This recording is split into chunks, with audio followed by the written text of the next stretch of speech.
नमस्कार साथियों, स्वागत है आपका अपने इस यूट्यूब चैनल जिसका नाम है लर्न विथ एडू फंडा। और जैसा कि आप जानते हैं 6 बजे हमारे 10 बजे हमारी यूजीसी नेट पेपर 1 की लेक्चर होती है। तो हम लोग पढ़ रहे हैं कम्युनिकेशंस के बारे में, संप्रेषण के बारे में। इससे पहले हम टीचिंग एप्टीट्यूड और रिसर्च एप्टीट्यूड कर चुके हैं। तो अगर जो आप चैनल पे नए हैं तो पहले उस प्लेलिस्ट में जाइए। प्लेलिस्ट बना हुआ है, तो उस प्लेलिस्ट में जाइए और पूरी वीडियो लेक्चर्स को अटेंड करिए। देन आप इस पर स्विच करिए, तब आपको ज़्यादा बेनिफिट होगा। और हम लोग types of non verbal communications के बारे में पढ़ चुके थे। तो चलते हैं नेक्स्ट टॉपिक पे। ठीक है।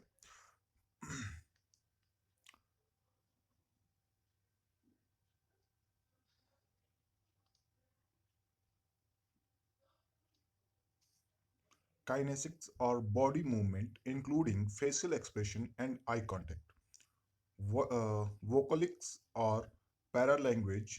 ठीक है, that include volume, rate, pitch and timbre, personal appearance, our physical environment and artifact or object that compose it। ठीक है। प्रोक्सिमिक्स और पर्सनल स्पेस, हैप्टिक्स और टच, क्रोनेमिक्स और टाइम। ठीक है। शाब्दिक संचार के प्रकार देख लेते हैं कौन कौन से। जूडी वर्जुन 1994 ने, मतलब इन्होंने दिया था ये 7 अलग अलग शाब्दिक आयामों की पहचान की। पहला, चेहरे के भाव और आंखों के संपर्क सहित काइनेटिक्स या शरीर की गतिविधियां। वोकलिक या पैरा लैंग्वेज जिसमें वॉल्यूम, रेट, पिच और टाइम्ब्रिक शामिल हैं। व्यक्तिगत उपस्थिति, हमारा भौतिक वातावरण और इससे बनने वाली कलाकृतियां या वस्तुएं। ठीक है। प्रॉक्सिमिक्स या व्यक्तिगत स्थान, हैप्टिक्स या स्पर्श, कालक्रम या समय। ठीक है। नेक्स्ट देखते हैं।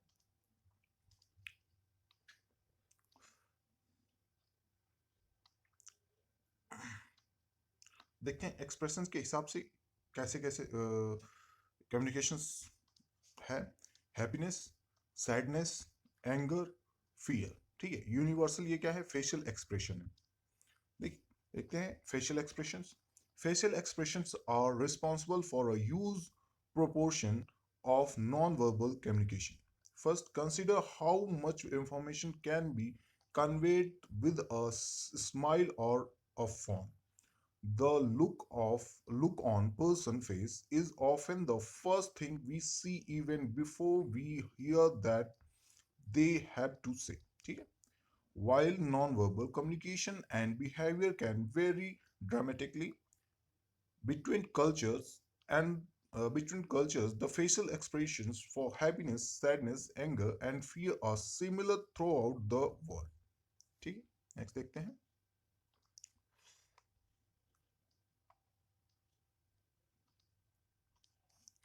चेहरे के भाव। चेहरे के भाव अशाब्दिक संचार के एक बड़े अनुपात के लिए जिम्मेदार हैं। गौर कीजिए कि एक मुस्कान या एक भ्रूभंग के साथ कितनी जानकारी दी जा सकती है। किसी चेहरे के पर नजर अक्सर पहली चीज होती है जो हम देखते हैं, इससे पहले हम कुछ सुनने की वो उन्हें क्या कहना है। यानी कहने का मतलब है कि जब हम लोग किसी से कम्युनिकेट करते हैं तो पहले उनके चेहरे का हाव भाव देखते हैं।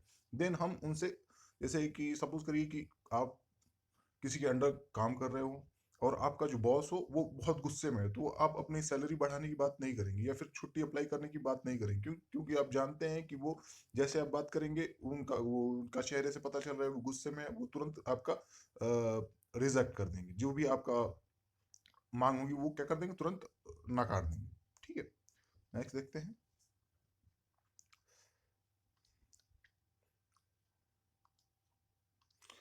जबकि अशाब्दिक संचार और व्यवहार संस्कृतियों के बीच नाटकीय रूप से विभिन्न हो सकते हैं, खुशी, उदासी, क्रोध और भय के चेहरे के भाव पूरे विश्व में क्या है, समान है। यानी कि जर्मन होगा तो ही सेम एक्सप्रेशन होगा, इंडियन होगा सेम, श्रीलंकन होगा सेम, इटलियन होगा, ब्रिटिशियन होगा, ठीक है, अमेरिकन होगा, रशियन होगा, मतलब सबका क्या होगा एक्सप्रेशन। जो ये जो आपका happiness, sadness, anger and fear का जो एक्सप्रेशन होगा वो सबका सेम होगा।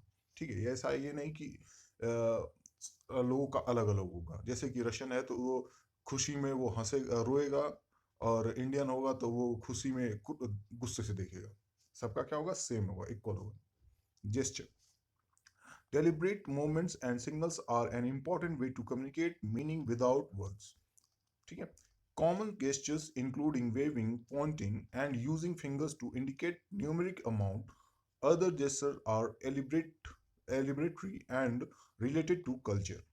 In courtroom settings, lawyers have been known to utilize different nonverbal signals to attempt to sway judges' opinions. An attorney might glance at his watch to suggest that the opposing lawyer's argument is tedious, or might even roll his eyes at the testimony offered by a witness in an attempt to undermine his or her credibility। ठीक है, next देखते हैं।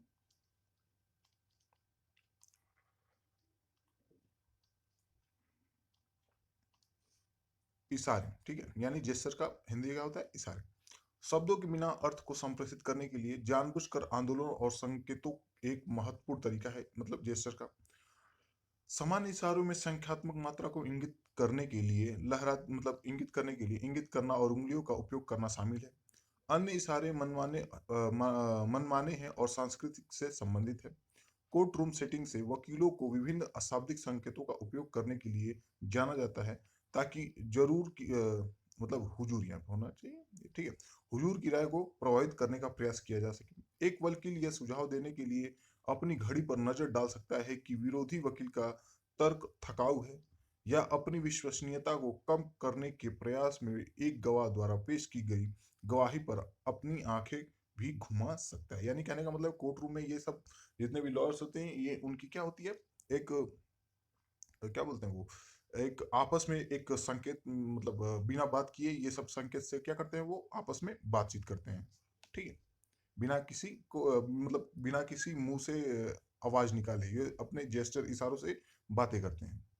ठीक है, और ऐसा सभी लोग ऐसा करते हैं। आप भी अपने घर में जैसे किसी को कोई बात बतानी हो, या फिर आपको बीच में ही उसको रोकना हो, तो आप आंखों से इशारा करोगे या फिर हाथ से इशारा करोगे, मतलब कैसे भी करके उसको क्या करोगे, मुंह से नहीं बोलोगे, क्योंकि मुंह से बोलोगे तो सब लोग जान जाएंगे, इशारा करोगे तो केवल वही पर्टिकुलर इंसान समझेगा।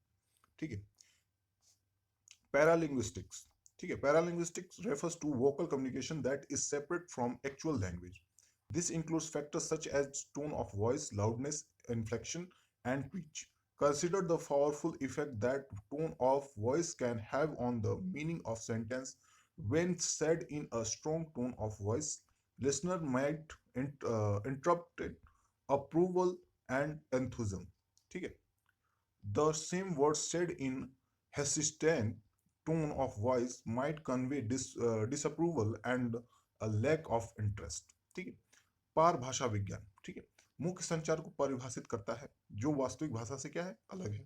इसमें आवाज का स्वर, जोर, विभक्ति और पिच जैसे कारक शामिल हैं। एक वाक्य के अर्थ पर आवाज के स्वर के शक्तिशाली प्रभाव पर विचार करें। जब एक मजबूत स्वर में कहा जाता है तो श्रोता अनुमोदन और उत्साह की व्याख्या कर सकते हैं। झिझक भरे स्वर में कहे गए वही शब्द अस्वीकृति और रुचि की कमी को व्यक्त करते हैं। यानी कहने का मतलब है आपका जो कहने की जो शैली है, बोलने की शैली है, और जो किसी को प्रभावित करना चाहते हैं, तो आप अपने वॉइस में क्या करेंगे, जैसे आप सेना का मनोबल बढ़ाने के लिए आप धीरे आवाज में बात नहीं कर सकते, धीमी आवाज में बात नहीं कर सकते, क्योंकि धीमी आवाज में बात करेंगे तो आपके वॉइस से ही लगेगा कि आप में खुद ही मनोबल की कमी है, तो क्या आप मोटिवेट करोगे सोल्जर्स को। ठीक है, तो उसमें पूरी जोश के साथ आप बोलना पड़ता है, पूरी तेज आवाज में। ठीक है, तो यानी ये भी एक क्या करता है, अहम फैक्टर है इसका, कम्युनिकेशन का। ठीक है, बॉडी लैंग्वेज देख लेते हैं। Body language and posture and movement can also convey a great deal of information। Research on body language has grown significantly since the 1970s, but popular media have focused on the over-interpretation of defensive posture, arm crossing, and leg crossing, especially after publishing Julius Fact's book Body Language। ठीक है, शारीरिक भाषा और मुद्रा। देख लेते हैं शारीरिक भाषा और मुद्रा। मुद्रा और आंदोलन भी बहुत सारी जानकारी दे सकते हैं, ठीक है। 1970 के दशक में बॉडी लैंग्वेज पर शोध में काफी वृद्धि हुई, लेकिन लोकप्रिय मीडिया में रक्षात्मक मुद्राओं, आर्म क्रॉसिंग और लेग क्रॉसिंग की अधिक व्याख्या पर ध्यान केंद्रित किया गया है, खासकर बाद में जूलियस फास्ट की बुक पुस्तक बॉडी लैंग्वेज का प्रकाशन में ये सब चीजों को क्या किया अच्छे से बताया गया है। प्रोक्सेमिक्स, ठीक है, proxemics. People often refer to their need for personal space, which also an important type of non-verbal communication. The amount of distance we need and amount of space we perceive as belonging to us in influenced by a number of factors including social norms, culture expectation, situational factors, personality characteristics and level of familiarity. ठीक है,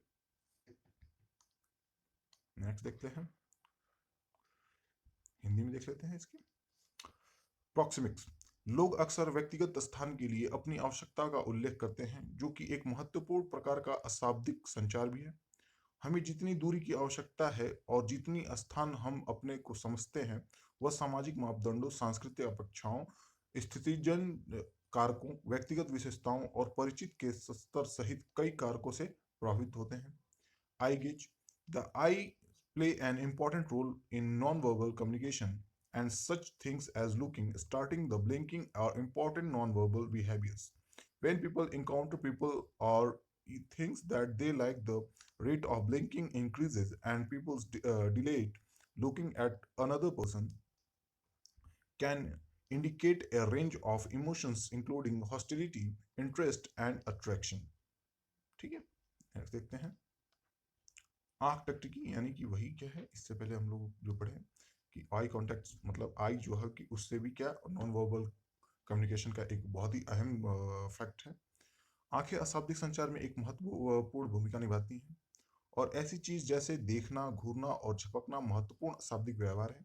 जब लोग ऐसे लोगों या चीजों से मिलते हैं जो उन्हें पसंद है, तो पलक झपकाने की दर क्या हो जाती है, बढ़ जाती है, और पुतलियां फैल जाती हैं। किसी अन्य व्यक्ति को देखना शत्रुता, रुचि और आकर्षण सहित कई तरह की भावनाओं का क्या होता है, संकेत दे सकता है ये। ठीक है, हैप्टिक्स। हैप्टिक्स के बारे में देख लेते हैं। Communicating through touch is another important non-verbal behavior.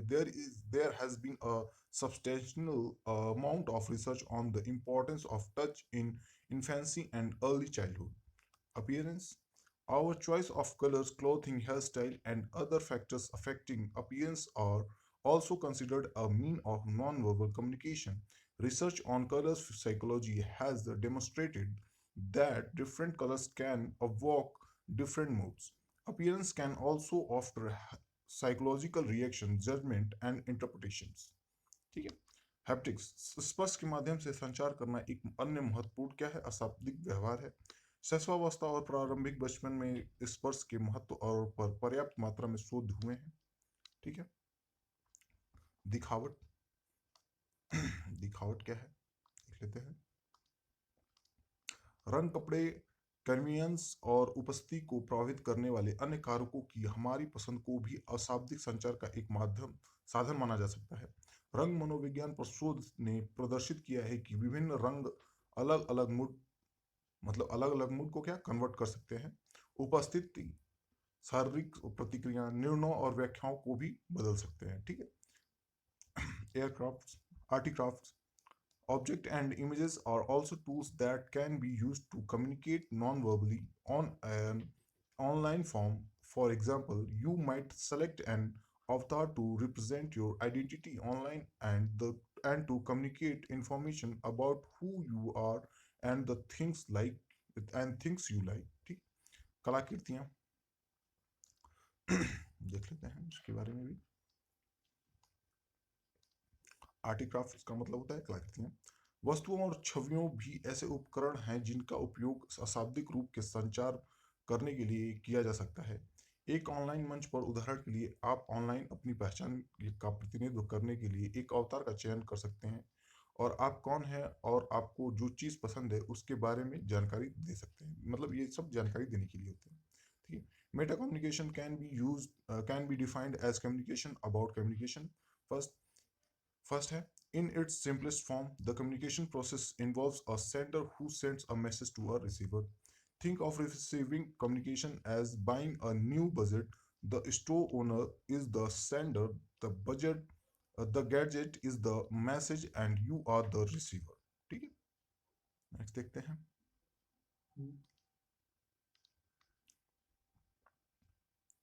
Next देखते हैं हम लोग। मेटा कम्युनिकेशन को संचार के बारे में संचार के रूप में परिभाषित किया जा सकता है। ठीक है, अपने सरलतम रूप में संचार प्रक्रिया में एक प्रेषक शामिल हो सकता है होता है जो एक रिसीवर को क्या संदेश भेजता है। एक नया गैजेट खरीदने के रूप में संचार प्राप्त करने के बारे में सोचें। स्टोर का मालिक प्रेषक है, गैजेट संदेश है, और आप क्या है, रिसीवर हैं। यानी कि आप एक एग्जाम्पल के तौर पे आप इसको प्रयोग कर सकते हैं। ठीक है, प्रैक्टिकल कर सकते हैं। ओकुलिक्स, संप्रेषण में नेत्र पालकों का प्रयोग करना। प्रोक्सेमिक्स, स्थल का उपयोग, यदि कोई व्यक्ति प्रधानमंत्री के निकट वाली कुर्सी पर बैठा है तो इसका क्या अभिप्राय है। हैप्टिक्स, स्पर्श करना। ऑब्जेक्टिक्स, संप्रेषण में वस्तुओं आदि का प्रयोग करना, किसी वस्तु की ओर इंगित करना आदि। ठीक है। क्रोनेमिक्स, ठीक है, समय का प्रयोग, किस समय क्या बात कहनी है आदि। यूरोपियन या जापानी लोग भारतीय लोगों की तुलना में बहुत ही समयबद्ध है, यह भी एक प्रकार से संप्रेषण का ही भाग है। ठीक है, जापान तो समय के लिए जाना ही जाता है, पंचुअलिटी के लिए। ऑल्फैक्टिक्स, गंध, महक आदि का प्रयोग, यदि आप कोई इत्र खरीदना चाहते हैं अब तब उसकी सुगंध एक प्रकार से संदेश ही है। इसका प्रभाव सुनने या देखने से भी ज्यादा दीर्घकालिक होता है। ठीक है। गस्टोरिक्स, स्वाद का प्रयोग। इसी चीज को आप लोग इंग्लिश में एक बार पढ़ लीजिएगा। ठीक है, ओक्यूलियस हो गया, प्रोक्सिमिक्स हो गया, हैप्टिक्स हो गया, क्रोनेमिक्स हो गया, ऑल्फैक्टिक्स हो गया, ये सेम चीजें हैं। यूजिंग द आइज, ओक्यूलियस हो गया, using the eyes in communication. ठीक है। प्रोक्सिमिक्स, use space of if a person sitting on the chair next to the prime minister. What does it mean? Haptics, to touch, objective, using objective, etc. Communication, pointing to something, etc. Chronomics, use of time, what to say at what time, etc. Europeans or Japanese people are very punctual as compared to Indian people. It is also part of communication in the way. ठीक है। Olfactics, use of a smell, smelling it, etc. If you want to buy a perfume, then its fragrance is a kind of a message. Its effect is more lasting than hearing or seeing. ठीक है। तो हालांकि ये class समझाने वाला कम, पढ़ने वाला और रटने वाला ज़्यादा था। ठीक है, यानी एक इसमें बहुत ही इंपॉर्टेंट फैक्ट थे, और लगभग इसमें से लगभग आपका 70% तो पहले से ही क्लियर होगा, क्योंकि इसमें पढ़ाने मतलब समझाने लायक कुछ ऐसी चीज़ें नहीं थी। सुनना, महकना, मतलब ये सब चीज़ें तो नॉर्मल एक्सप्रेशन कैसे होते हैं ये सब तो सब लोग जानते हैं, इसलिए मैंने इस लेक्चर को बहुत जल्दी एंड किया और बहुत जल्दी जल्दी मैंने इसको समझाया आपको। ठीक है, तो क्योंकि मैं वेस्ट टाइम को ज़्यादा वेस्ट नहीं करना चाहता, आपका कीमती समय है जो आपका, उसको मैं वेस्ट नहीं करना चाहता, तो इसलिए मैंने बहुत जल्दी से इसको कवर किया। आई होप आपको वीडियो अच्छा लगा होगा। अच्छा लगा होगा तो क्या इसे लाइक कर दीजिएगा, शेयर सब्सक्राइब कर दीजिएगा, और बाकी जो आपको अच्छा लगे वो करिएगा। ठीक है, बस पढ़ते रहिएगा, क्योंकि हमें JRF को क्लियर करना है। ठीक है, गुड बाय।